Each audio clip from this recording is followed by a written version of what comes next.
Good morning, students. Today, I am going to deal with Chapter 3 of भारतीय न्याय संहिता 2023.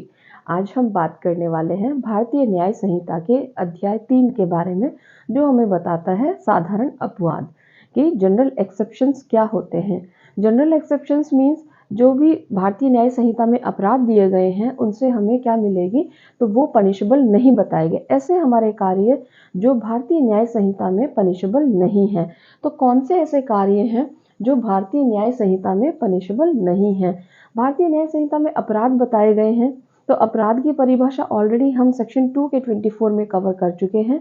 कोई भी ऐसा कार्य, कोई भी ऐसा एक्ट और ओमिशन जो पनिशेबल हो अंडर एनी लॉ, किसी भी कानून के तहत वो पनिशेबल हो. बट हम यहाँ बात कर रहे हैं भारतीय न्याय संहिता के बारे में. तो भारतीय न्याय संहिता में अपराधों के बारे में बताया गया है. अब ऐसी कौन से कार्य हैं जो अपराध की श्रेणी में नहीं आते हैं, उनको हम यहाँ डिस्कस करेंगे. तो कोई भी अपराध गठित करने के लिए for any offence there are two essential elements. दो एसेंशियल एलिमेंट्स होते हैं. First one is mens rea and second one is actus reus. तो मेंस रिया और एक्टस रियस मिलाकर एक अपराध गठित करते हैं. तो मेंस रिया क्या होता है? मेंस रिया यानी हमारी जो मेंटल स्टेट है उसके बारे में बताता है कि क्या हमारी इंटेंशन थी, क्या वर्क हमने जो एक्ट किया है वो नेग्लिजेंटली किया है, लापरवाही से किया है, क्या हमने कोई कार्य जो किया है वो रैशनेस में किया है, क्या वो कार्य हमने फ्रॉडुलेंटली किया है, क्या वो कार्य हमने गुड फेथ में किया है. ये सब क्या है? ये सब हमारी मेंस रिया है. और एक्टस रियस मीन्स जो भी एक्ट हमने किया है. तो अगर मेंस रिया एब्सेंट होती है, केवल एक्टस रियस है, तो वो यहाँ पर पनिशेबल नहीं है. भारतीय न्याय संहिता के इस अध्याय में यही बताया गया है कि कौन से ऐसे कार्य हैं जिनको हम अपराध नहीं मानेंगे. तो ये सेक्शंस जो है सेक्शन 14 to 21 आज इस वीडियो में कवर करने वाले हैं. बाकी के जो रिमेनिंग हैं एक्ट्स जो भी अपराध की श्रेणी में नहीं आएंगे, हम नेक्स्ट वीडियो में कवर करेंगे. तो सेक्शन 14 क्या कहता है? ये कहता है नथिंग इज एन ऑफेंस. कुछ भी अपराध नहीं है. ये सारे सेक्शंस यहीं से स्टार्ट होते हैं. Nothing is an offence.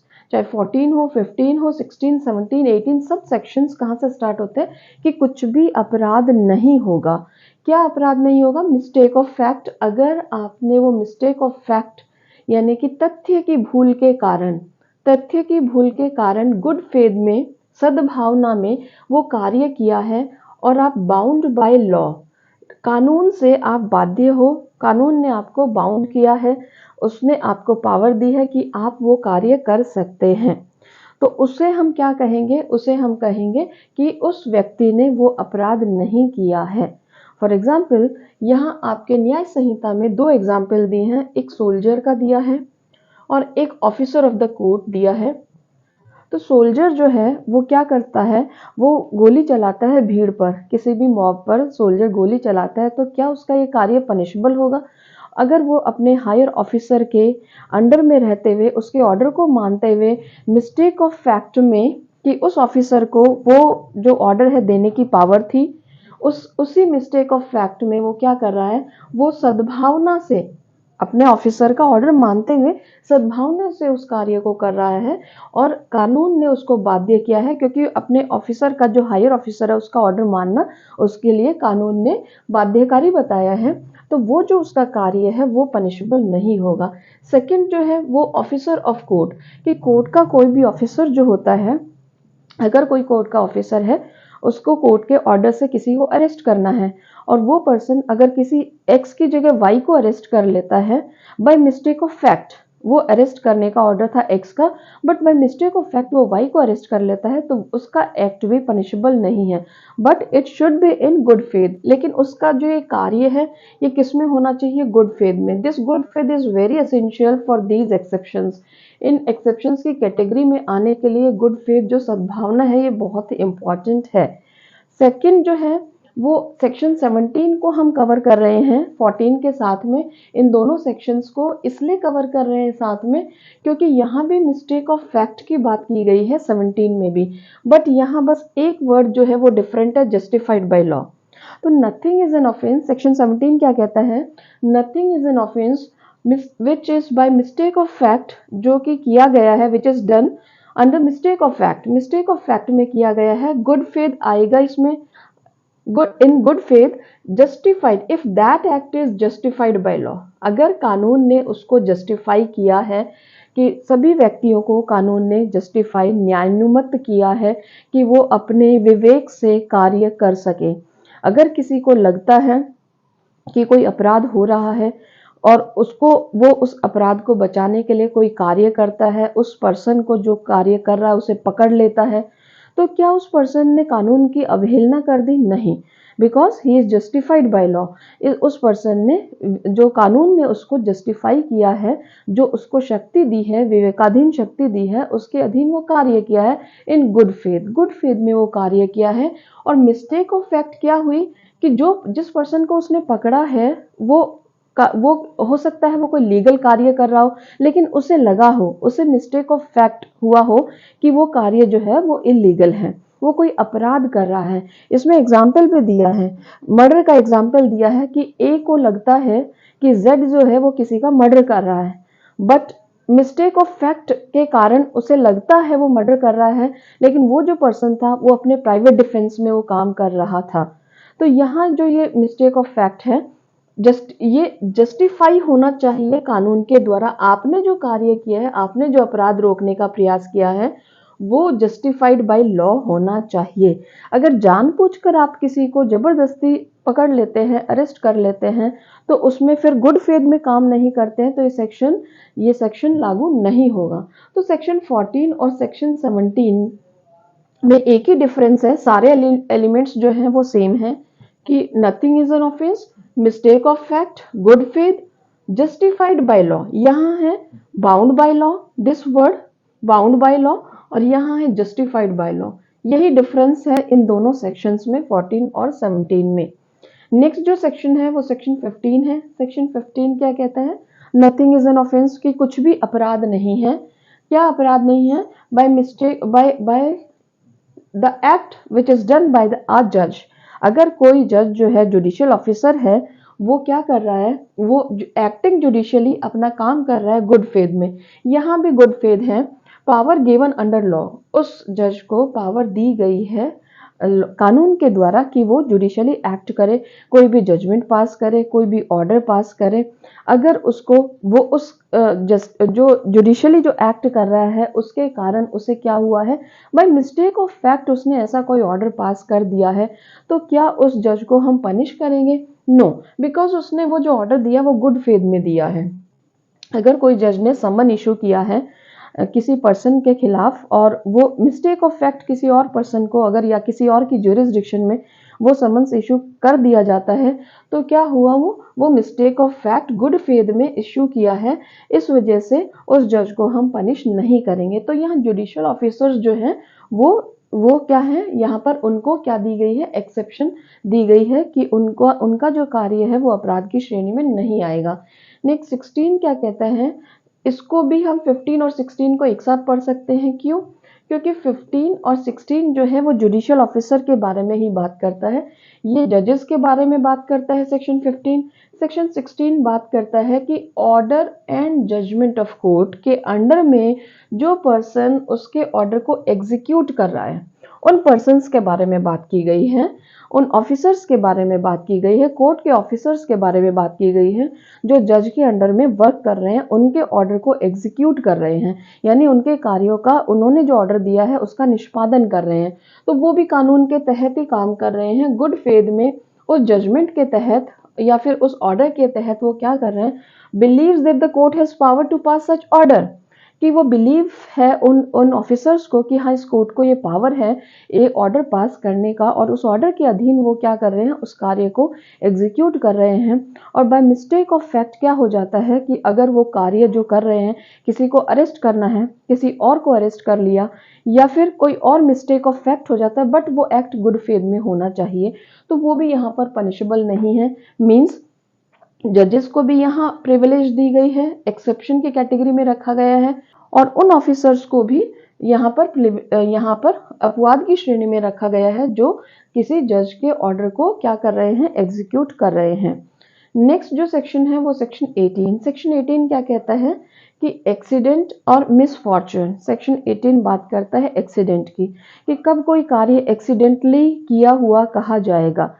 जब कोई कार्य किसी सद्भावना में किया जाता है, ड्यू केयर और अटेंशन के साथ किया जाता है, तो उसे हम कहेंगे कि वो एक्सीडेंटली हुआ है। उसमें न किसी की कोई इंटेंशन है, न उसको नॉलेज है कि ऐसी हानि हो सकती है। तो ये जितने भी एलिमेंट्स हैं एक्सीडेंट के, कि वो भी अपवाद की श्रेणी में, ये एक्सीडेंट जो है ये भी अपवाद की श्रेणी में आता है। ये दुर्घटना जब हो जाती है, मिसफॉर्च्यून हो जाता है, तो वो भी पनिशेबल नहीं है इस अध्याय के तहत। नो क्रिमिनल इंटेंशन और नॉलेज, ये एसेंशियल एलिमेंट्स इसमें क्या है, नो क्रिमिनल इंटेंशन और नॉलेज, आपकी कोई क्रिमिनल इंटेंशन नहीं होनी चाहिए, आपका आशय नहीं होना चाहिए, जानबूझकर आपने वो कार्य नहीं किया हो और आपको नॉलेज भी नहीं थी उस कार्य के कॉन्सिक्वेंसेस की। आप जो एक्ट कर रहे हैं वो एक्ट लॉफुल होना चाहिए, आप जो एक्ट कर रहे हैं वो लॉफुल मैनर में किया गया होना चाहिए, आप जो एक्ट कर रहे हैं वो लॉफुल मीन्स के द्वारा किया गया होना चाहिए, तभी वो एक्सीडेंट की श्रेणी में आएगा, तभी वो दुर्घटना कहलाएगा, अन्यथा वो दुर्घटना नहीं कहलाएगा।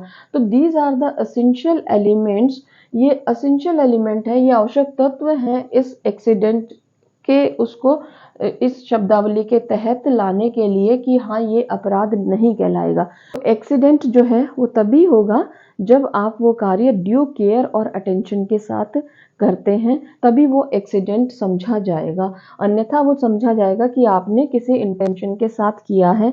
यहाँ भी केयर एंड क्वेश्चन भी इसका जो है वो एसेंशियल एलिमेंट है। यह एग्जाम्पल दिया है किसका, ये एग्जाम्पल दिया है किसी कुल्हाड़ी का, कि कोई हेडसेट जो है वो क्या है, वो किसी के, अगर मान लो कोई व्यक्ति किसी भी ऐसी प्लेस पर जहां आमजन नहीं, जहां लोग नहीं आते हैं, जंगल में जाकर लकड़ी काट रहा है, और वो जो लकड़ी काटते समय उसकी कुल्हाड़ी का आगे का फलक जो है वो कोई पर्सन वहां से निकल रहा था और उसको लग जाता है, तो उस कार्य को हम एक्सीडेंट मानेंगे। यदि उस व्यक्ति ने जो जंगल में लकड़ी काट रहा है उसके ये सारे एसेंशियल एलिमेंट फुलफिल होते हैं, कि अगर उसकी कोई इंटेंशन नहीं थी किसी को हर्ट कॉज करने की, उसको नॉलेज नहीं थी कि यहाँ कोई आ जाएगा अचानक से और किसी को चोट लग सकती है, वो अपना कार्य लीगल एक्ट कर रहा था, लीगल मैनर में कर रहा था, लीगल मीन्स से कर रहा था, या वो ड्यू केयर और अटेंशन के साथ उस कार्य को कर रहा था, तो फिर वो जो उसका एक्ट है वो क्या है, यहाँ पर माफी योग्य है, उसको यहाँ पर पनिशमेंट नहीं मिलेगा क्योंकि वो दुर्घटना की श्रेणी में आता है। नेक्स्ट सेक्शन, सेक्शन 19, सेक्शन 19 है कॉज हार्म। इसमें जो है कि एक हार्म को बचाने के लिए आप क्या कर रहे हैं, कॉज हार्म कर रहे हैं। नथिंग इज एन ऑफेंस, कुछ भी अपराध नहीं है जो आप क्या कर रहे हैं, which is causing harm to any person और प्रॉपर्टी, किसी भी पर्सन और प्रॉपर्टी को क्या हो रहा है, हार्म कॉज कर रहे हैं, but in good faith to avoid that another harm और to prevent that another harm, किसी दूसरी हानि को बचाने के लिए हम क्या कर रहे हैं, कोई हार्म कॉज कर रहे हैं इस नॉलेज के साथ, यस विद द नॉलेज कि हाँ हम वो दूसरी हानि कारित कर देंगे किसी एक हानि को बचाने के लिए, और उससे नुकसान भी हो सकता है। नो क्रिमिनल इंटेंशन, उसमें कोई उसकी क्रिमिनल इंटेंशन नहीं होनी चाहिए, मीन्स गुड फेथ यहाँ भी होना चाहिए, गुड फेथ में यहाँ भी कार्य किया गया होना चाहिए। टू पर्सन एंड प्रॉपर्टी, कि किसी भी पर्सन और प्रॉपर्टी को बचाने के लिए यदि कोई हार्म कॉज हो जाती है, करनी पड़ जाती है, पता है, नॉलेज है कि हाँ लाइकली टू कॉज हार्म, कि ये हार्म होने वाली है, उसके बावजूद भी वो हार्म हम कॉज करते हैं, तो यहाँ पर हम पनिशेबल नहीं होंगे। क्यों नहीं पनिशेबल होंगे, क्योंकि यहाँ पर भी जो एक्ट हमारा है वो गुड फेथ में है, और हम एक बिग हानि को बचाने के लिए, एक हम अगर स्मॉल कॉज कर देते हैं, किसी को क्षति कारित कर देते हैं, तो हमारा वो एक्ट जो है वो एक्सेप्शन की श्रेणी में आएगा। यहाँ एग्जाम्पल जो दिया है इससे और क्लियर हो जाएगा आपको कि एक वेसल है जिसमें 20 और से 30 लोग हैं, और एक बोट है जो नाव है उसमें 2 ही लोग हैं। तो ये जो इसका कैप्टन है वेसल का, उसको निर्णय लेना है कि अगर इसने आगे अपनी नाव को इसने अपनी वेसल को बढ़ाया, अपने जहाज को आगे बढ़ाया, तो ये किसी आइसबर्ग से या किसी चट्टान से टकरा जाएगा, और अगर इसने अपने उसको पीछे किया तो ये किसी नाव को क्या कर देगा, डुबो देगा। तो इसको डिसीजन लेना बहुत जरूरी है।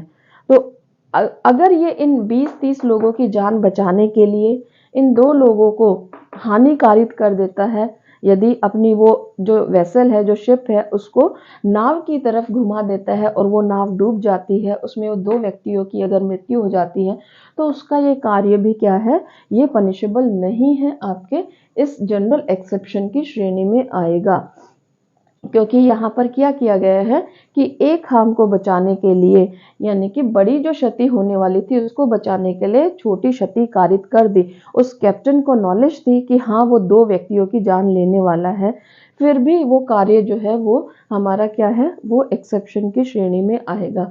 नेक्स्ट एक और एग्जाम्पल दिया है इसी न्याय संहिता के सेक्शन 19 में, कि अगर कोई व्यक्ति pull down houses to prevent conflagration, कि अगर कोई व्यक्ति क्या कर रहा है, 1-2 घर को तोड़ रहा है। क्यों तोड़ रहा है वो, क्योंकि आग लगी हुई है, और अगर वो उस घर को नहीं तोड़ता है तो फिर वो आग पूरे गांव को जला देगी। तो यहाँ उसका ये कार्य भी क्या है, ये भी एक्सेप्शन की, अपवाद की श्रेणी में आएगा और ये पनिशेबल नहीं है। नेक्स्ट जो सेक्शन है वो सेक्शन 20 है।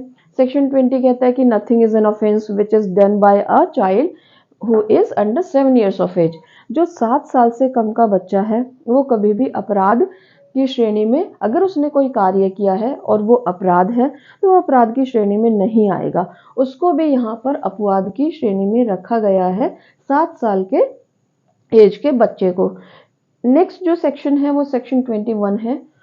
वो कहता है कि nothing is an offence, section 21 says nothing is an offence, कुछ भी अपराध नहीं है, if it is done by a person who is above 7 years, जो 7 years से ज्यादा का है, but under 12 years of age, लेकिन वो 12 साल से कम का है, तो वो अपराध नहीं होगा।